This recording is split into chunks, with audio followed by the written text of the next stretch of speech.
Hello everybody, welcome back to the channel. Today I'm gonna talk about the, I guess, kind of beef that's going on between Travis Scott and Clipse. And I'm just gonna be comparing the albums that they released, which is Let God Sort Them Out by Clipse and Jackboys 2 by Travis Scott. So first off, I'm gonna give some context for this beef. So we started with Clipse releasing their second single for their album. The single's called So Be It.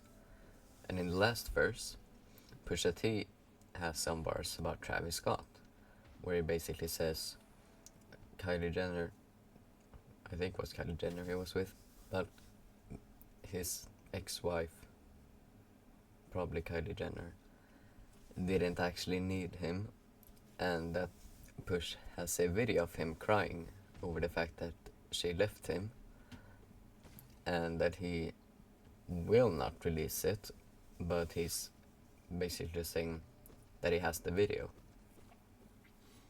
And that verse sparked a lot of discussion between the two fan bases, with basically the Travis Scott fans saying that mostly that Pusha T is really old. That's their main thing they're saying, and it doesn't really make, I guess, he makes boring music, I guess you could say. And from the Clipse fan base, they basically said that nothing really.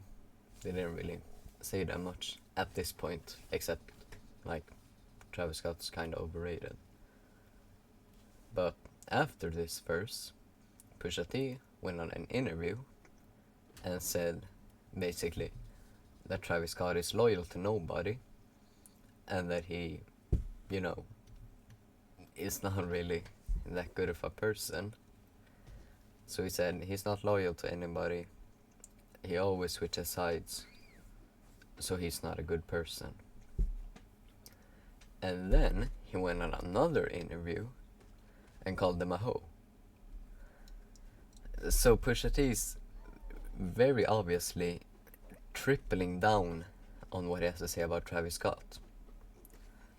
And so when Jackboys 2 came out, Travis Scott had some bars about Pusha T, where he says, I don't remember exactly what the bar is, but it's basically just, these people are something pushing P, and I have my phone on D&D. And I'm gonna search up the bar actually, just so I don't get anything wrong. It's here, we have it. The bar is, man, I swear this old N-words kill me. I made 100 of pushing T's, now my phone's on D&D. So that's not really a good diss, but I don't think Travis is trying to start a real beef either, so he's just mentioning it and basically saying that he is responding to Pusha T, but he's not gonna start a big beef with him, if that makes sense. Because, if there was a real diss battle going on between them, Pusha T would win real easily. In his discography, I guess you could say. He's this Drake, Lil Wayne, Birdman, and some more people. So, he's got a really big discography, and he's won basically every single beef he's been a part of. So if I was Travis Scott, I wouldn't try to, engage in a beef with him. But anyway, now that I'm done explaining the context behind this, I'm gonna go through both of the albums and give my personal rating of them. So first off, Jackboys 2. If I'm gonna say it basically in a really simple way, I didn't really like it at all. I think it's way too inconsistent. Some of the features just didn't need to be there, and if they actually were to be there, they need to do more. Like Walk of Like a Flame. He basically did nothing on his feature. And 21 Savage also did nothing. So, the features that were really hyped didn't actually go through with anything, which is really disappointing.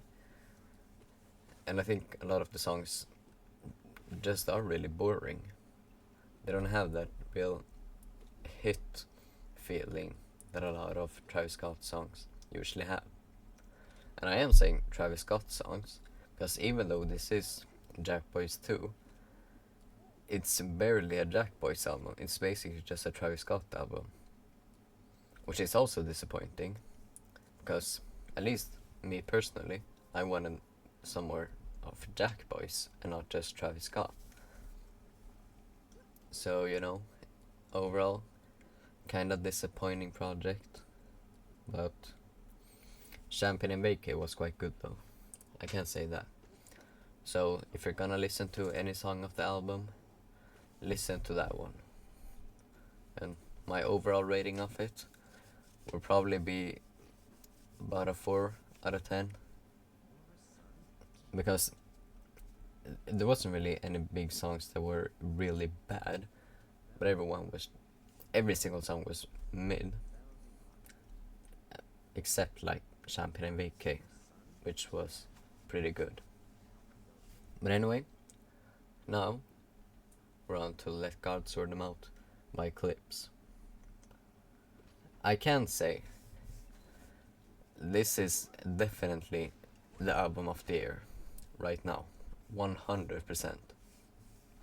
Every single song is crafted beautifully. The production is amazing, Pharrell Williams produced everything, and since he's been working with Clipse a lot, I think he knows their style a lot and knows what they could match with, so he can make something that fits for them quite well. And Clipse themselves, Pusha T and Malice, were both incredibly good.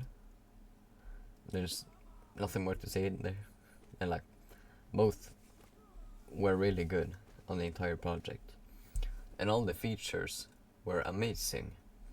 John Legend on the Birds Don't Sing was beautiful.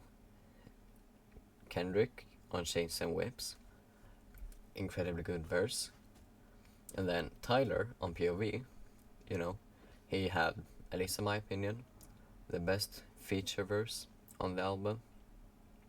And then we have The Dream as well, did good on his part. Stove God Cooks did good. Abliva did good. He, I would say, had the best feature on Inglorious Bastards. But that is also a really good song. So, everyone did their part really well. And then, of course, Nas on Let God Sort Them Out, Chandeliers. His verse was amazing as well. Everything's just really good about this album.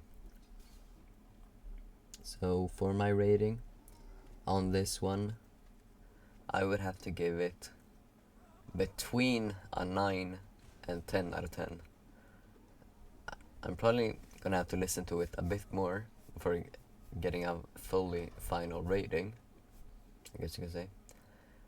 And yeah, I would 100% recommend you to listen to this album because it is amazing.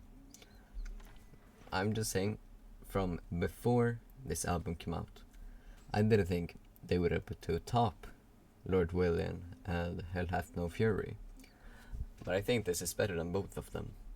So, for being having an average age of 50, they're incredibly good. You know, it's really, really impressive actually.